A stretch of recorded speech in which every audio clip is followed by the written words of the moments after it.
Right. It's a bit loud. Okay. So I did my whole education here, which is pretty fun to come back. As a matter of fact, when I walked in, Mr. Phillips was here, who was my economics teacher.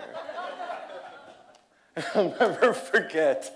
I was in 13th grade, and I went to the US to university. So I had finished my IB, I had been accepted in university before I took my IB, which didn't make me the most motivated student.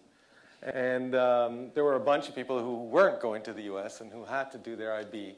And we had some very interesting discussions where he sort of told me, come on, you have to focus, stop interrupting, stop bothering the class, the others need to do it. But the point being that it has nothing to do with this speech. What does have to do with this speech is I'm going to have to sit here, stand here. No, I didn't do that. I'm going to have to stand here so I can move this. Unfortunately, the Mac remote doesn't go further than this. So what I'm going to talk about is basically why do people pursue innovation and why do people do startups? It's a little bit crazy. A startup will always go up against a large company. Will go up against companies that have massive resources going to defend their positions. So why would someone have the courage or the craziness to go up against these large companies? When I was a kid and I was in this room, I used to think that the world wouldn't really change, and in many ways it hasn't. We had at the time we had phones, we had cars, we had guitars, girls, teachers. But things have changed dramatically. I mean, we didn't have mobile phones. We didn't have the internet. We didn't have massively multiplayer online role-playing games. And we didn't have email. And we didn't have iPhones, which are more than phones. And companies didn't have the cloud. They didn't have Visual Basic. They didn't have widgets. They didn't have so many of the things that allow things to go. So innovation has happened, and it's been massive. And change is big, and it comes from the people who understand, the people who are going after new, unique, and different things, as Monsieur Biver said. So if we look, okay, Nico, stop. All right.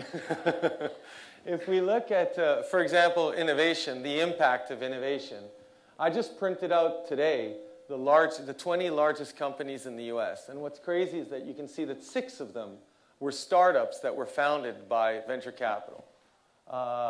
Entrepreneurs who got outside funding to build their companies.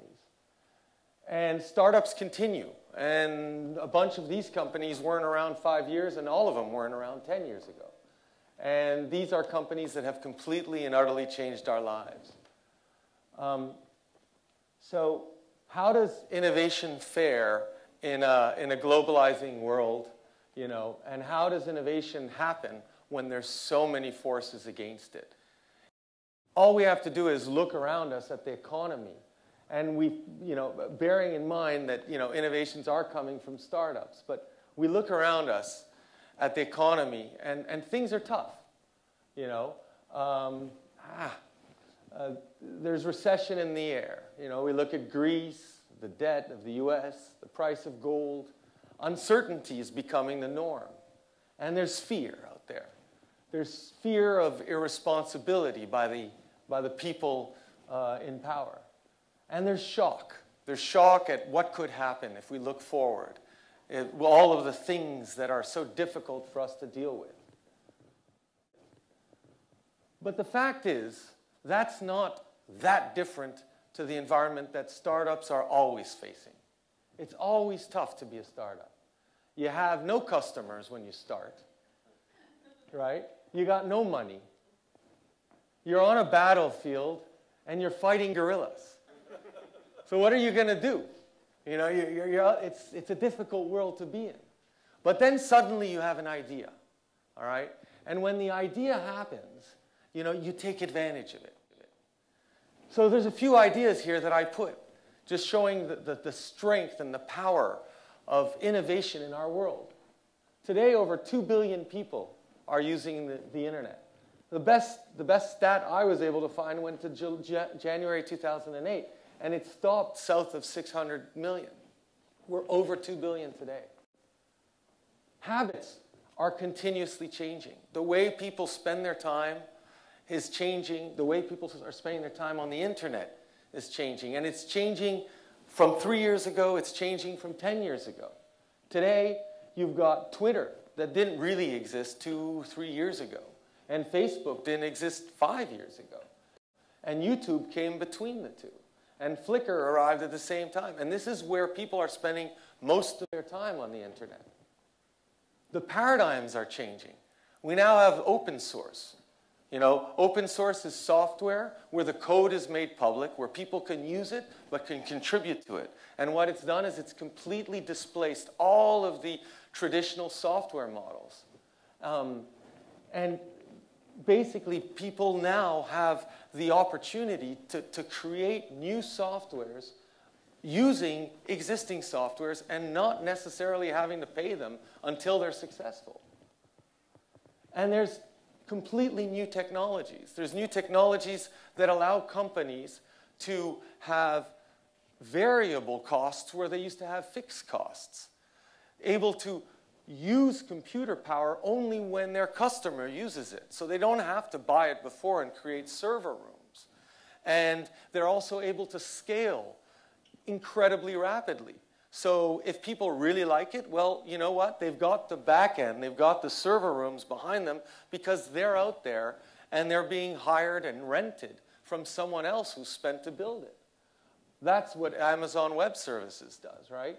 But you also have things like Groupon or Facebook or the App Store where people are basically able to sell their wares, sell their applications, sell their ideas using an exchange that is just out there for them.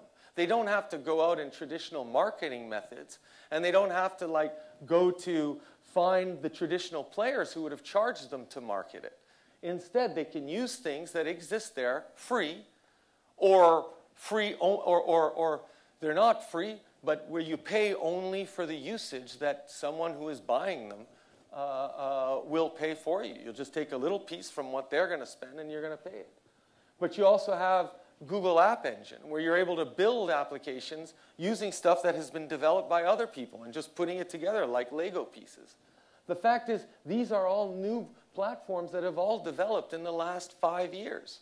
And they're completely changing the way business is done and companies are started and companies are run. And you can be sure that there will be many more. And in 5 years, this will be a completely different slide. The world is shrinking. This is from March 2011. And basically, on the internet, Asia is first and the US is third, which makes us second. And it's absolutely crazy to think that the internet has globalized so much and will continue to globalize. Now, all these trends are massive trends. And the people who, you can either see these as problems. You can either be afraid of China and afraid of the globalization, or you can see it as a huge opportunity where you're going to develop something that'll completely revolutionize the world. The fact is, innovation has always and will always be driven by people who understand the new trends that are out there and who understand that what is happening today. Now, clearly it makes the young much more apt to innovate. But it isn't just the young. And as a matter of fact, most successful companies are a mixture of both the young and the old, and experience and diversity. But what they all share in common is that when they look at a difficult moment, they try and they see an opportunity. They also have luck, and they've also got the desire to change. So with that, good luck.